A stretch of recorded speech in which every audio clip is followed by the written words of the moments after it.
Thanks for listening to the Scottish Housing Podcast. You can find out more about the presenters by going to scottishhousingpod.com, and you can also follow us on social media. We are on Instagram, Twitter, TikTok and Facebook. Just look up at Scottish Housing Pod.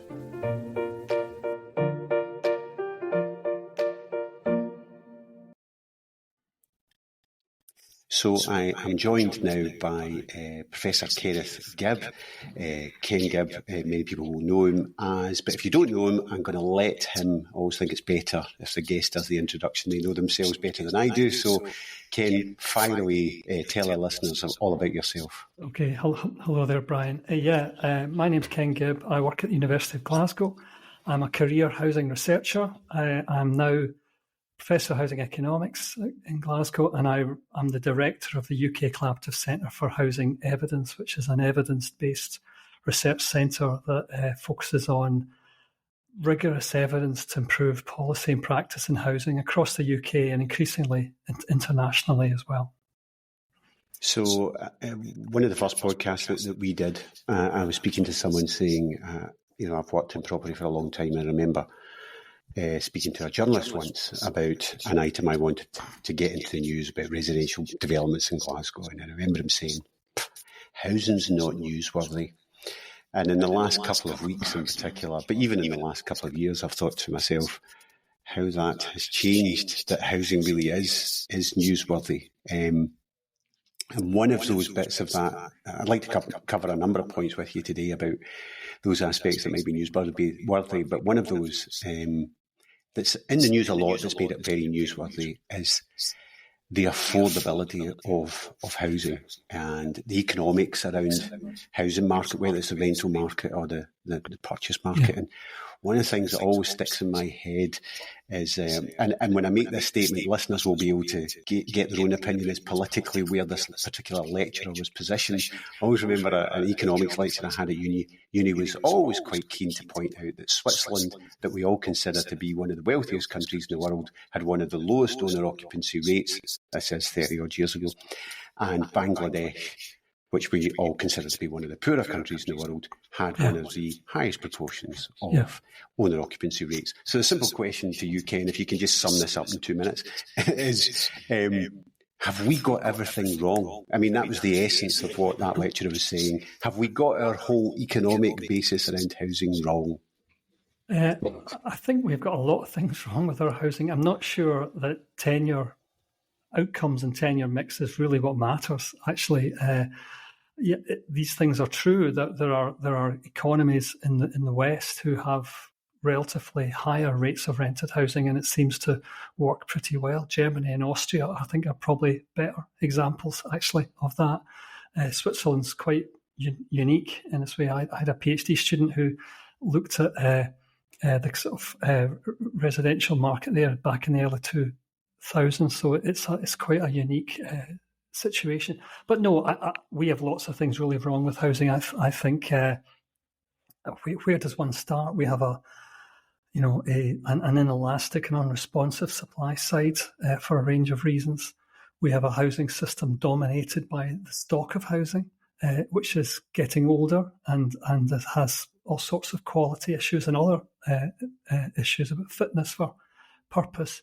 We have people finding it harder to get a mortgage, and that access to housing is now made, many times worse by the way that house price to income ratios have grown so rapidly in recent times. Really going back to the early 2000s, before the financial crisis, we've just done some work with the Church of England, actually, about a long-term housing strategy for England, and one of the facts that jumps out is comparing 1992 and 22, 30 years of data.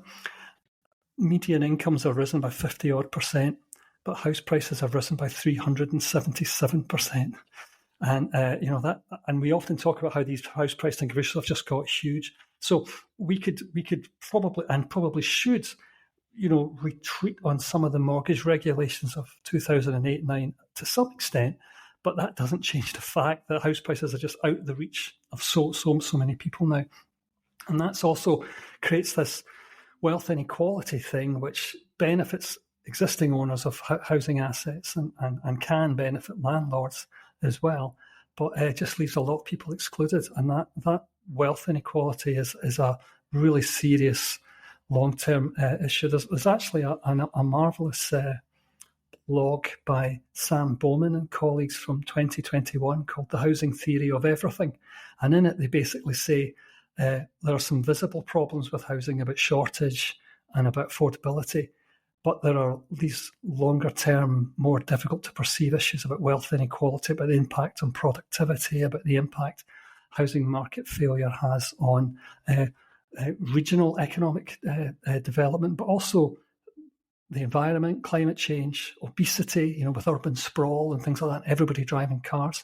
It's a fascinating short blog, and it says things that many housing economists have been saying for decades, but it puts it all together in a punchy way, and it's as accessible to the right of centre as it is to the left. And I think that's quite a good place to start, actually. It's not so much, we obviously have these immediate problems, and we have immediate problems right now, but temporary accommodation and homelessness and such like, which are really fundamental issues all over the UK, but particularly at the moment in Glasgow and Edinburgh.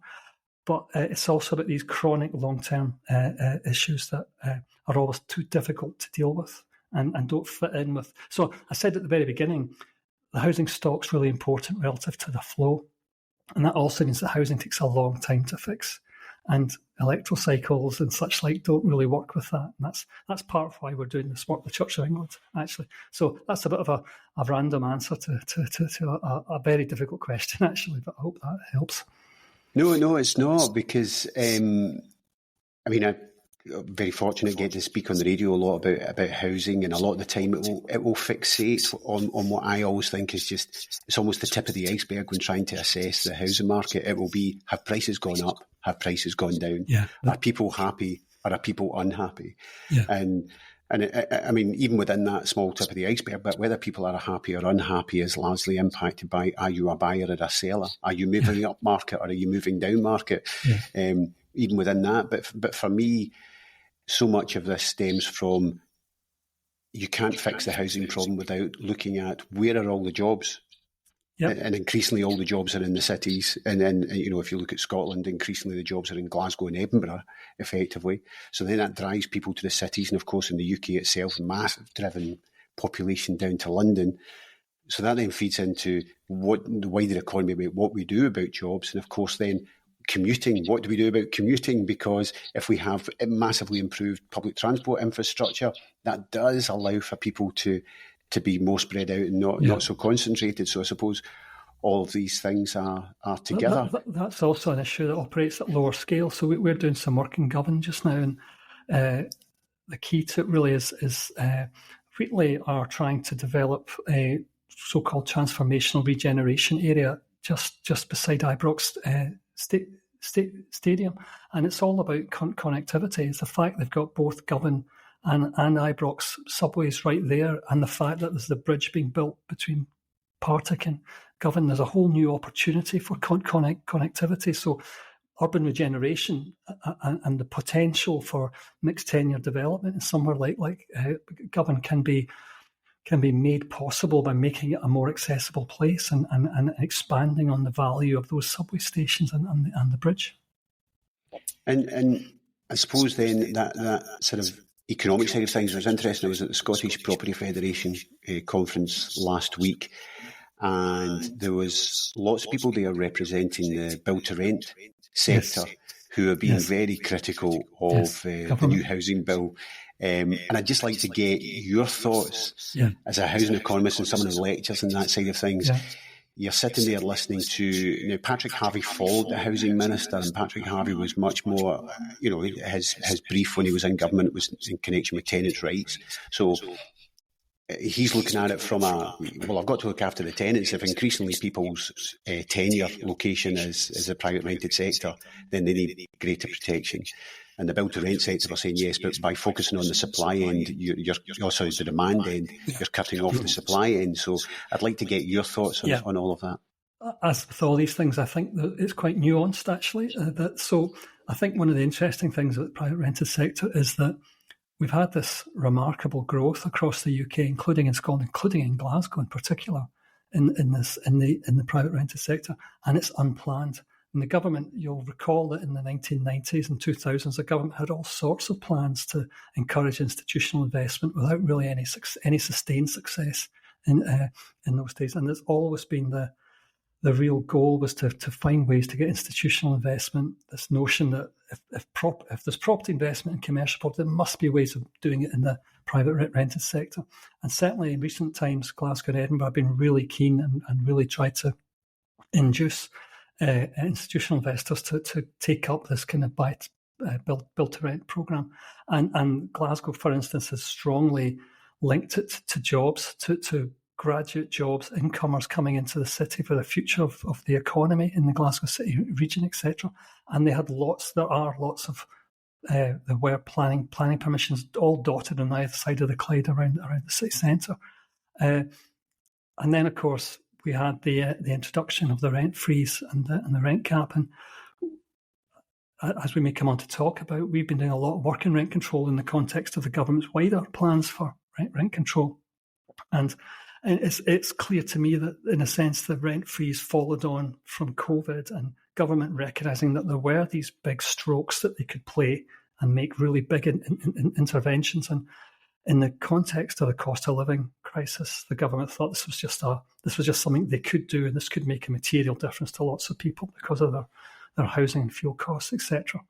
And I think there was it just was done very quickly and without really any expectation of it. And I think, understandably, institutional investors saw this. Yes, on the one hand, we're helping people.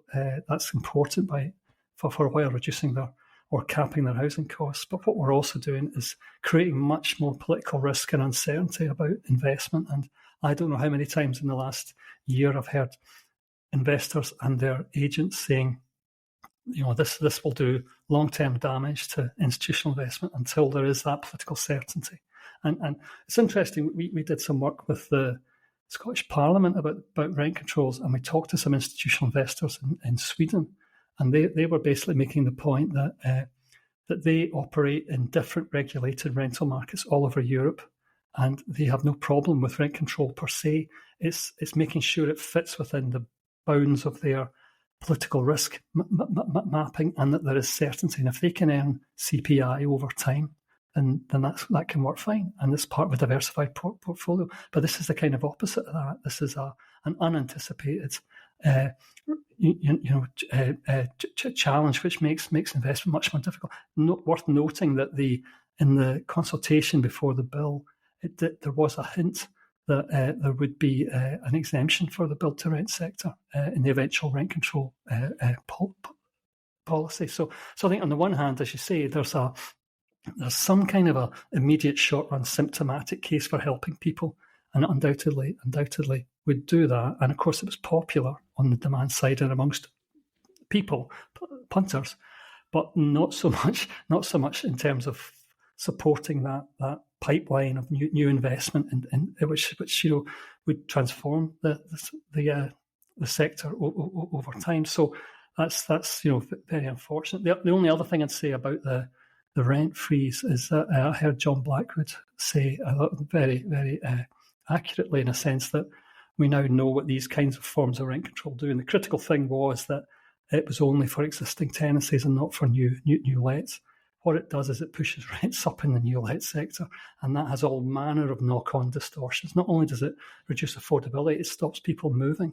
I was talking to some students a few weeks ago who were making the point that they didn't really like their tenancy. They didn't really like aspects of the service they were getting, and they thought it was quite expensive, but they were going to stay where they were because they weren't going to take the risk of moving and paying much higher rents. So you get into these weird distortions, which is what I think economists always worry about with rent control, that you need to really design it very carefully and take proper cognizance of the wider housing system and how people respond. Yeah, and it's interesting, again, mention the private build-to-rent sector and this institutional investment flow. And many people will be unaware that institutional money is just wants to get into bricks and mortar because it's considered safe. And then the benefit of housing is, well, everybody needs it. What's it? Mark Twain that said that they're not building any more land, and that principle of the housing's on land that's not going to be developed for anything else, and so they're keen to do it. Why do you think there's been the sort of explosion in demand for the build to rent sector in the private sector? And maybe I'm wrong, but my perception is that we're not building enough affordable social housing through the housing associations. So what do you think is the barrier to the housing associations grabbing more of that residential investment that's potentially out there from the institutions? Well, I mean, I guess they're different segments, and I mean, one key thing is that associations can't really bid in the competitive land market in the same way. They usually generate sites in all manner ways, often in collaboration with the public sector in one way or other. So that's an issue. I mean, in recent times, there's obviously been rising development costs, rising construction costs, shortages of labour, all of those things going on, and that's been accelerating the costs of development greater than grant rates have been going up, essentially. And grant rates have gone up, and that's important to say that. And we have much higher grant per unit than anywhere else in the UK, and we have until the last wee while been building more social housing, affordable housing per head of population than anywhere else in the UK for quite a while. And that's important, but we still have considerable unmet affordable housing needs by all manner of the measures of that, both the government's quasi-official studies from 2015 and 2019, but also the more recent work that Retty & Co have done with DIFLI to tell us that. And the environment's looking difficult. And this is in a context where the government has made a commitment over this Parliament and the next Parliament to build 110,000 units, having met their previous targets for the last two Parliaments. But now the environment is much, much more difficult. So the context is really hard, and we see lower starts and we see lower approvals. So these are forward indicators suggest that the numbers are going to fall back. So that's all really difficult. And I think there's also this other issue. Housing associations are independent bodies. They're very heavily regulated by the social housing regulator, as they should be, and they have to manage their assets and their investment and their treasury decisions on the basis of what risks they're exposed to. And I think, understandably, some of them will be worried about development at the moment. And I think that's the way it is, And I think councils are the same. Councils also get grants. They have access to borrow that housing associations don't have, but they often have land. But they also have to make corporate decisions about the use of the borrowing they do, etc. And sometimes, there's a limit to what they can do, given also that they're often the responsible people trying to sort out the temporary accommodation problem. So there's always conflicting objectives. And one of the ways we often talk about it for social landlords is that their rental income is the only income they've really got, and they need that to repay their borrowings, and they'll be levered up, etc., and they'll have gearing limits that they would face. But they also have to manage their assets and sustain the quality of the properties that are tenanted, and also they're now expected to, use some of that rental income to fund part of the costs of retrofit and getting towards net zero. So something has to give in that when rent increases are tight and they want to retain affordability, and it's often going to be new build that lose it. And of course that means jobs as well, because all the development teams that all these landlords have, they won't have work if they don't have work. If you see what I mean? Yeah. So in all of that, one of the things that I'm wondering is, where do we go with the housing crisis that's been called by a number of councils? There's a couple of aspects of this. One is, where do we go in terms of the pricing, which I'll get onto in a minute, in the private sector. The other thing that struck me, and you touched on it there about the councils, that the new housing bill sort of re-emphasises a point that's already there, which is, the necessity of local authorities, if somebody presents themselves as homeless, to deal with that. and it sort of seems to put a greater onus on the local authorities, almost you need to do better in dealing with these people that present themselves.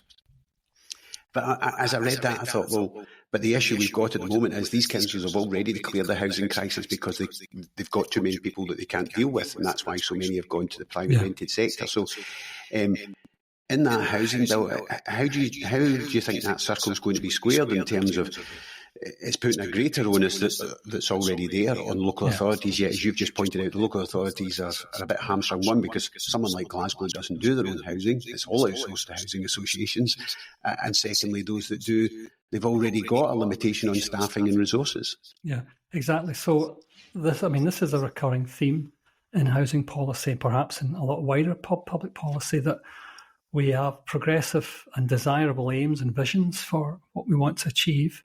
And homelessness prevention is essential. Getting that right is essential to trying to reduce the inflow of people into temporary accommodation, because we don't have enough places for people to go out the other side, so they're spending longer in temporary accommodation, and that's very undesirable. And that in itself seems to be diverting resources from actually building the long-term social housing supply, because we need to find immediate solutions. So everything, the vision and the purpose is really important. And Wales and England both introduced important prevention duties, which kind of oblige them to take an earlier look and try to find choices and outcomes and solutions from earlier on. The government had a short life working group and looked very hard at prevention, and have ended up with a series of policies which are more expansive and more progressive than would be the case in England and Wales in terms of how far back the duty of prevention goes. And you're absolutely right. So as I say, in so many areas of public policy, we have great objectives and vision, but we can fall down in the implementation if we don't also ensure that there's adequate capacity to deliver. But I would say also to monitor effectiveness as well, actually. And that's a real problem. So the homelessness charities, that's what they said. We support the aims of prevention. It's so important to actually eradicating homelessness in the long term.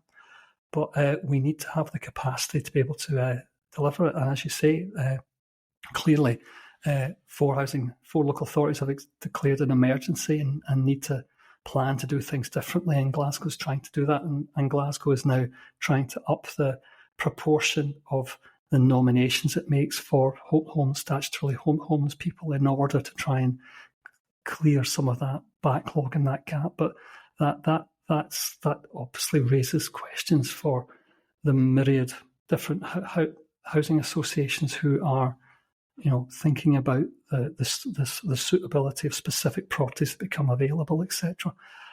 So these are not easy things at all. But so I guess I must admit, I probably don't know enough of the fine detail of what's in the bill as far as homelessness prevention goes, but that's my understanding of what the commentariat have been saying about it of late.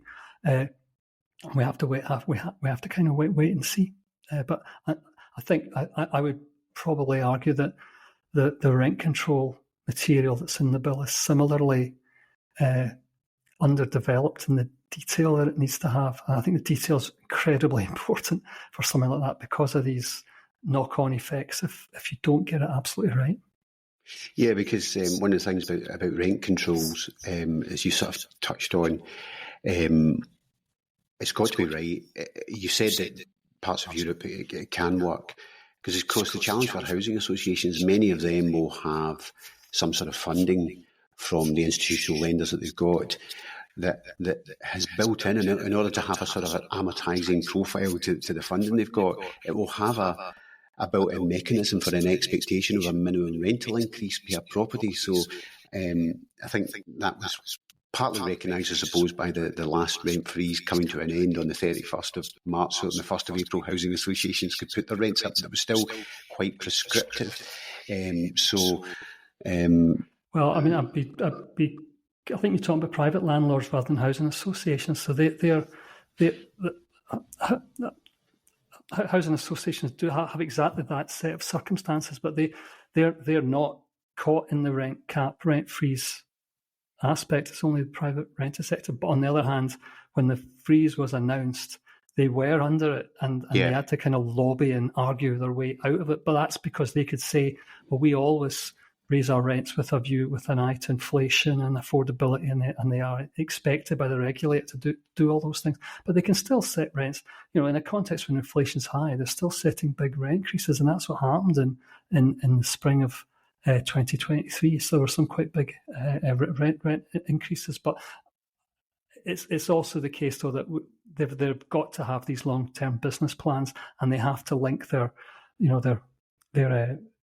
treasury management has to work so that they can afford the rent increases that they think they're going to need in future for the repairs and maintenance programs and such like. And as I say, to try to retain some of the surpluses they generate to do these other things that they want to do. And yes, many of them have investment, which, apart from the banks, is institutional as well. You've touched on a couple of times the disparity between the availability of stock and the type of stock available and the demands of the people who need the stock. And one of the things I often talk about when I'm trying to explain, this is on the sales market, when I'm trying to explain the sales market to people, I always say, but the best way to think of the sales market is one giant cycle. You pump in at the start, first-time buyers, and they buy the flats off people who live in the flats, who move into the smaller family homes, who then move into the bigger family homes, and then the people in the bigger family homes, eventually the family leave, and then they might downsize, and then of course unfortunately they pass away, and so that then feeds in and you've got this cycle. But of course the challenge that I've seen in 30 years of property is there's not as many people drop off the end to the downsize bit that needs for that cycle to flow round.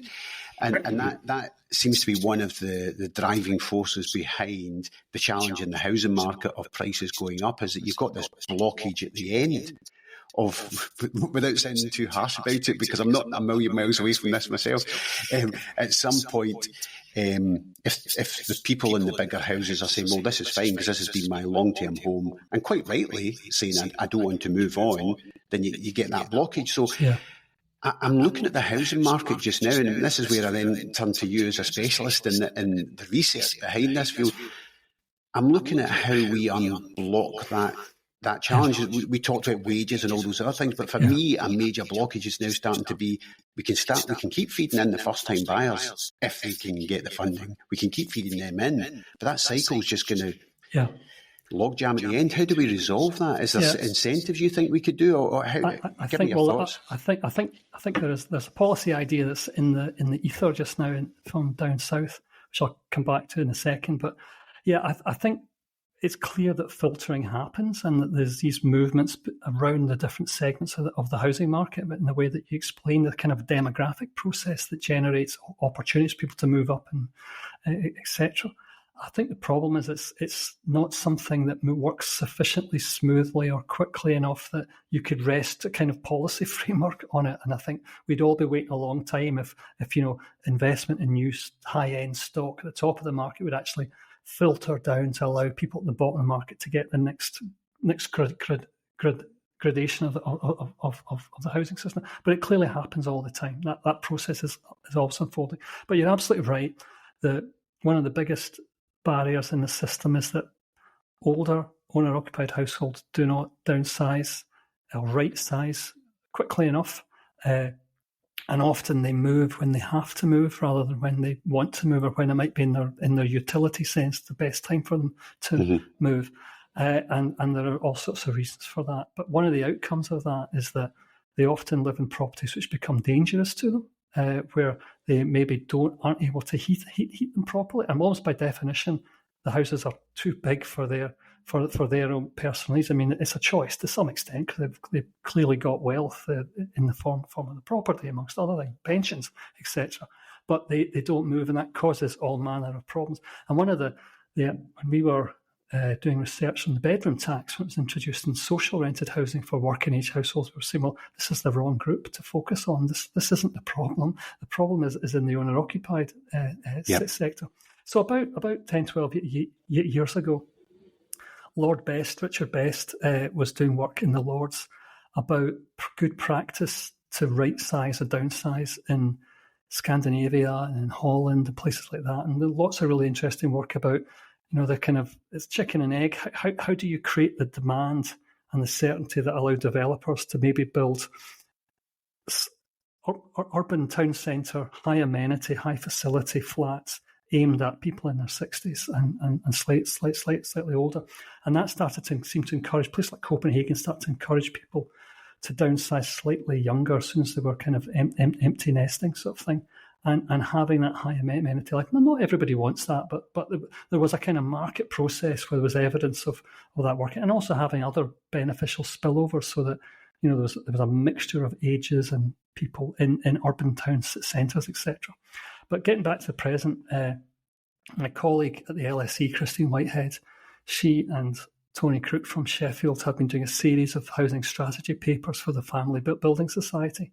And in their last one, which had some recommendations for the new UK government, as these things always do, they suggested that there was a case for offering 100% stamp duty relief for over 65s purchasing property. So that would hopefully a nudge or an incentive to exercise a sale and a purchase on that basis. And moreover, they argue that there's modelling that shows that you increase the chain of moves and you increase the number of sales, and actually you generate more tax revenue as a consequence. Now, that may or may not be the case. I've not seen the evidence directly, but that's an interesting idea, and you could imagine something similar in Scotland with LBTT. Personally, I would probably scrap LBTT altogether, but and try and raise the tax revenue in different ways, like through some reform, council tax or something like that. Yep. But that's another story. You'll probably be aware that economists have been saying for donkey's years, basically, we ought to scrap these transactions tax, which are just a hindrance on mobility, and there must be better ways to raise tax than them. It's interesting you touch on LBTT, because I was wanting to move on to the fabric of buildings. So, and I often reference LBTT in relation to the fabric of buildings, in that, so I work in property factoring, and of course, when you're a property factor, a large proportion of what you deal with is pre-1919 housing stock. Yeah. We've got, you'll know better than me, but for the listeners, we've got just under 2.5 million residential properties in Scotland, of which about 500,000 just under are pre-1919, of which I think Historic Scotland estimate that 75% are in critical need. Yeah. Or a need of critical repair. Yeah. And of course, I see that. So we've got housing stock which is 120 years old. I always use the point in Glasgow that we've, it's a sort of a urgent requirement of they're 120 years old, they were refurbished about 40 years ago, and so those 40-year repair works have now come to the end of their working life. And then you chuck in climate change, and you have this real critical point in our housing stock. And actually, one of the things I often say is, what a wasted tax LBTT and additional dwelling supplement is, and wouldn't it be much better if it, certainly for communal buildings, instead of the money just going to the Exchequer or the Scottish Government, wouldn't it be better if that tax went into some sort of sinking fund for the residential property, and at least that tax on buying a property in that building then went to some value for that building instead of just off into the ether. But for me, as I say, working in block management and factoring on residential properties, the massive impending challenge for us is the impact of climate change on our residential housing stock. Even new stuff that people of our age might be thinking, well, that's not so old. It's newer stuff that was built in the 1930s when there was a big housing. I mean, that's approaching 100 years old. Yeah. Which is, some of that housing stock's now older than the tenements were when they were, the tenements of Glasgow were when they were refurbished 40 years ago. So, good point.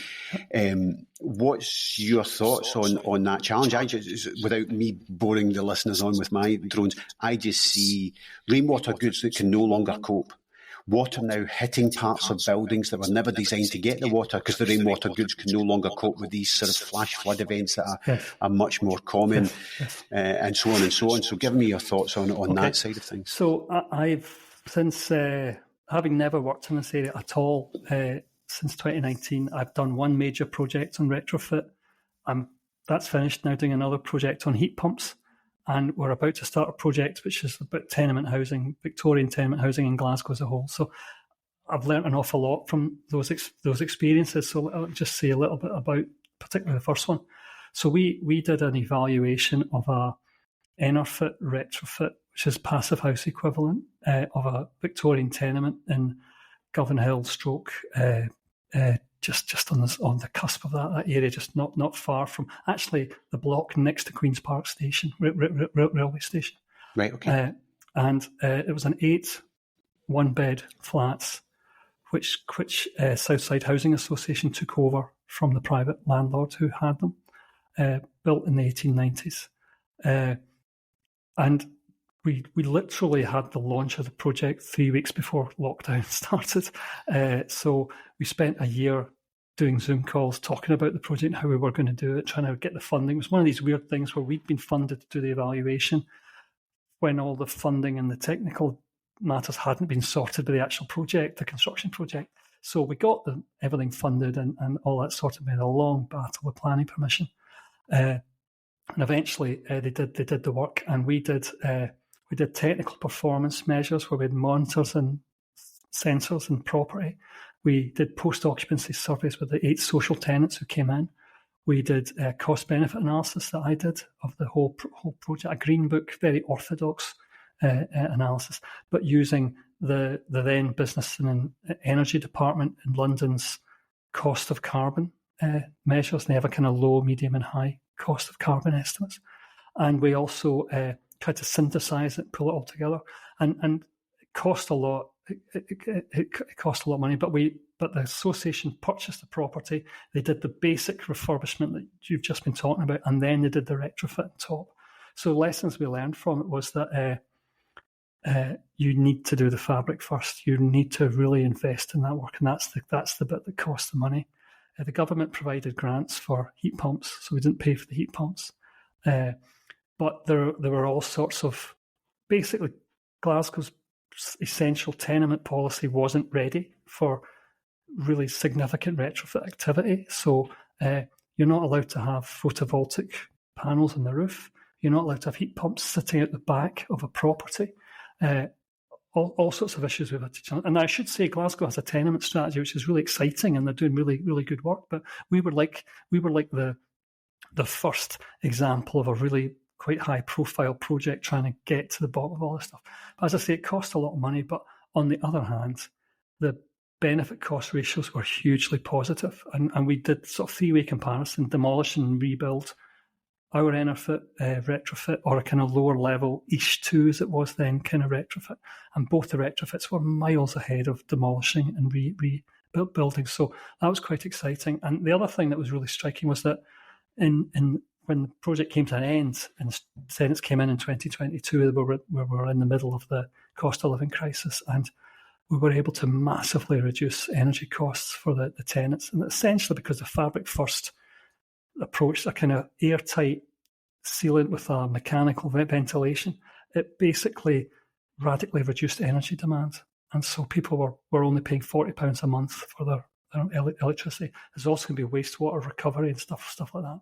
So a really exciting project, and you know, the government were right behind it all. But the other big lesson I think we learned is that you actually don't need to have quite as high a standard as we set. You could achieve 95% of the same thing with a lower standard and without needing to have, you know, passive house, you know, approving the property and all that sort of stuff. So it was a really interesting project, but it also told me that tenements are incredibly heterogeneous and varied, and you'd almost need to you need to really go right down to the back to the walls to work into the brickwork to work out what the quality of the building is, because it turned out to be much worse than was the original surveys that indicated once you dug into it. So it was a really big challenge. It also faced the wrong way. So if it faced the other way around in the street, if we'd been doing the project across the road, we'd have been south facing, and the heat in the property naturally would have been quite different to what it was, because it was north facing. So these things happen. But so a fascinating project. I mean, the top line is people always say it cost far too much. It's 40-odd thousand per unit for the retrofit work, including the fabric first. But the benefits were massive in relation to those costs. The problem is the benefits go over 30 or 40 years and the costs go over 30, 40 years, but you're not going to see the benefit immediately. You have to make a long-term investment in it, and you need to have a lot of subsidy that Southside had from both the council and the Scottish Government as well. So it's just a simple way of saying that's social housing, which has got lots of advantages in this space, but it's still really expensive and a difficult thing to do. But rarely does it make sense to demolish. That's the big other message. And that's one of the things. I mean, I live in a pre-1919 sandstone property, and my neighbour across the road got a home report, and I was cognizant of what. Hoping to move to everybody needs to be band C in the home report. Yes. And their home report came in at a D, and their house, when I looked through their EPC, very similar to mine in terms of the amount of insulation, double glazing, whatever. And the report, anybody who's seen an EPC, it tells you what your banding is, and it tells you what, based on current EPC ratings, what you're capable of getting to. And it demonstrated that my home was capable of, my neighbour's home, and since its set up seemed to be very similar to mine, my home was capable of just scraping into being a C. But the cost of me getting to a C, I worked out it would take about 100 years. Based on the savings that it then estimated, it would take about 100 years to repay that cost. And I'm looking at that and thinking, well, very simplistically, the carbon cost that I'm looking to save must be in line with I'm not going to have a massive carbon saving, but minimal financial saving. There's going to be a replication. And so then looking at that thinking, well, the carbon cost of supplying all these materials to this property in order to make it fit, surely must outweigh the benefit of spending that amount of carbon cost to get to a marginal saving, which simplistically, if money roughly equals carbon cost, is going to take 100 years to make the carbon benefit as well. And I don't know how to, I've not done enough research into this. I don't know how you square that circle and resolve those issues.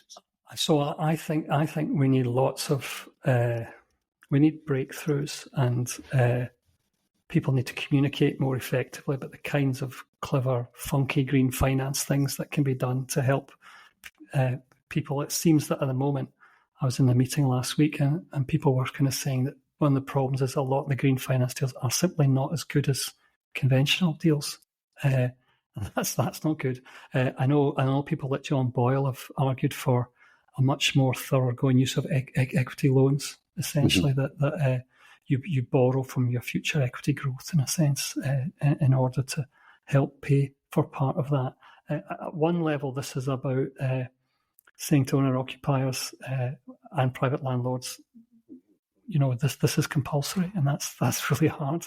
And I'm always struck listening to some of the strong. I mean, I'm an advocate for all of this. So don't get me wrong, but I think sometimes people just kind of they just imagine away the kind of fundamental problems of incentives that exist here. May have to work much harder with. I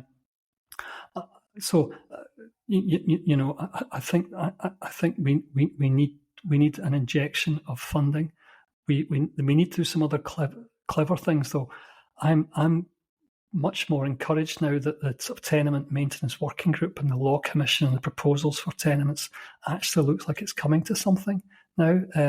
Again, I was hearing last week in this meeting that there's real good progress there about setting up ownership on a kind of condominium type basis, trying to make that a standard. And of course, the tenement maintenance work group was also talking about sinking funds as well and monitoring mandatory inspections and such like. But everything takes so long, doesn't it? It's still going to be years before we get that through law and it starts to impact on tenement asset owners. The other thing I was going to say, though, is that the area where the most impact has been so far is the social rented sector, where they've made really big strides. But that's also indicative of some challenges ahead. I mean, I've already mentioned just the lack of rental income to be allocated towards that. There just isn't enough surplus rental income around to do all the things they want to do. At the same time, somebody in the council housing sector said to me, the problem is social landlords have to take innovation risk. They have to make a decision kind of now about the best way to deal with their problem now to be a solution up to 2045. And you may invest a lot of money, take on extra borrowings, etc., get some grant, get some support as well. But a year or two later, there's a better technical solution, and you're now locked into the second best solution. And that's a real concern, I think. There's something fundamentally unfair about that, I think. But also, I'm just thinking, you were saying about private owners need to be told they've got to do it. It's also the reason why people sit back.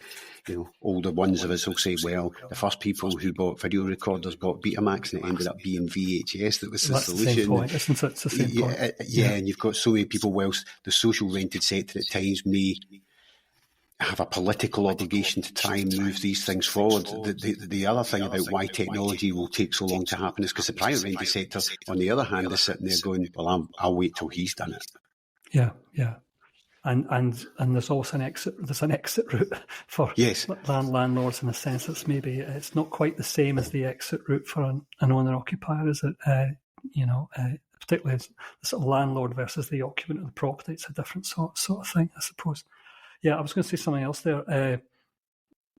I think this is a really challenging area, and I think the politics is really difficult of it just now as well. Everything seems to be moving against it, and this is one of these areas where you need big, bold steps earlier on to just get momentum and get people believing in a process. And it's an interesting demographic as well, because younger people are much more committed to it, and it's not just about being young per se. It's the fact that they've got the future ahead of them in a way that some of us older folk haven't got quite so much future ahead, and that's difficult. But I do think it's as in so many things in housing, it's how do you move asset holders and people who have come to have an expectation of rising asset growth.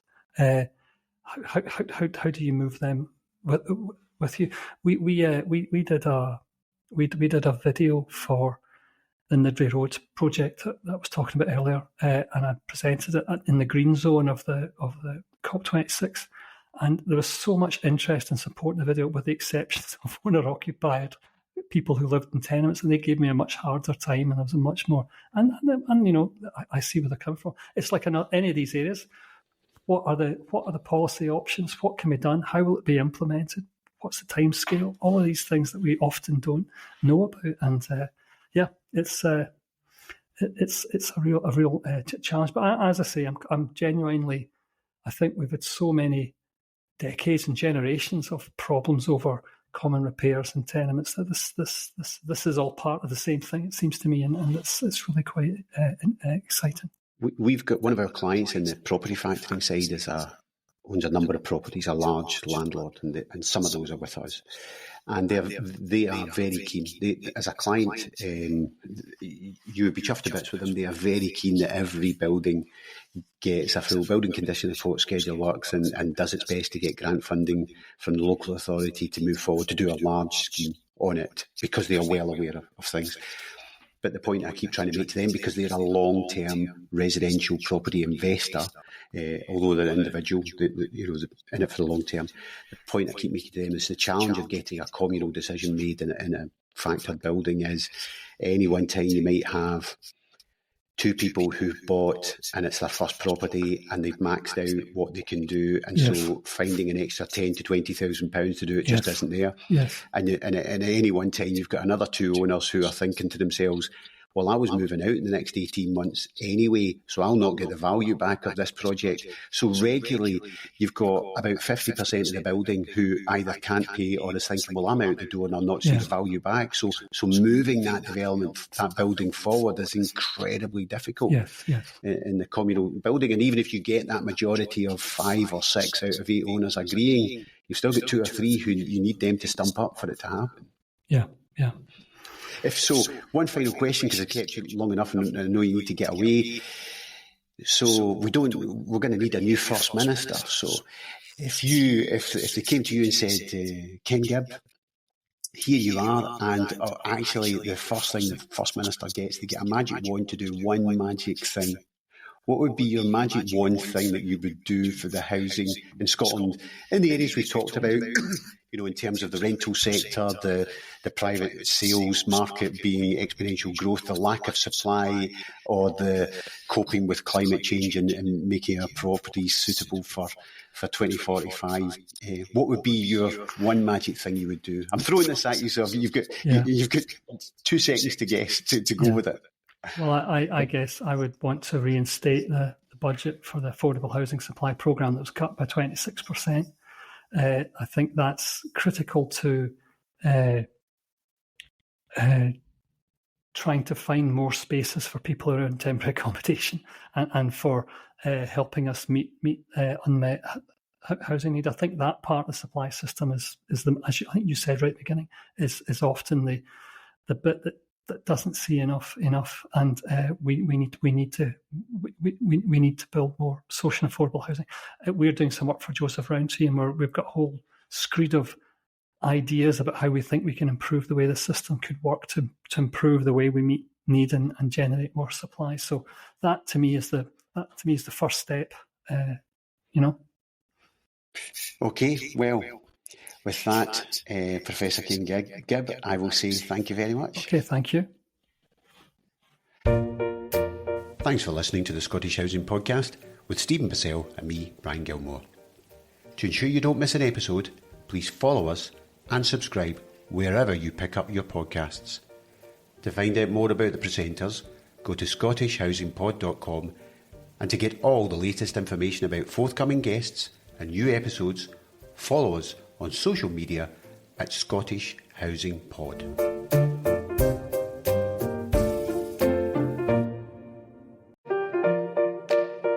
The Scottish Housing Podcast is brought to you by the Right Business Centre.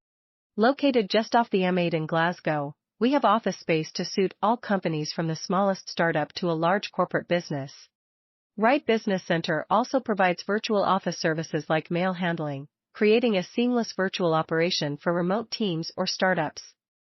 Whatever your business needs, go to rightbusinesscentre.co.uk.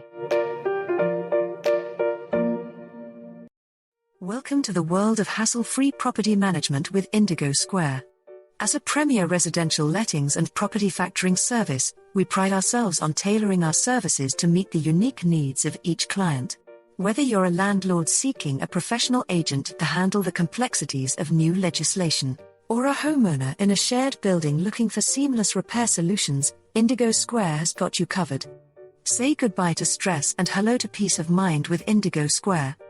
To discover how we can simplify your property management experience, visit our website at www.indigolits.com or drop us a line at info@indigolits.com. Your property deserves the best. Choose Indigo Square. Introducing 2010 Land Consultancy, a dynamic and specialized team of experts dedicated to navigating the complex world of public affairs, planning consultancy, and business development. Based in Glasgow and serving clients across the UK and beyond, our agile team offers unparalleled expertise to public, private, and civil society organizations. With a strong network of connections in Scotland and beyond, Stephen brings invaluable insights and strategic guidance to every project. So choose 2010 Land Consultancy for innovative solutions, unparalleled expertise, and a commitment to driving success for our clients.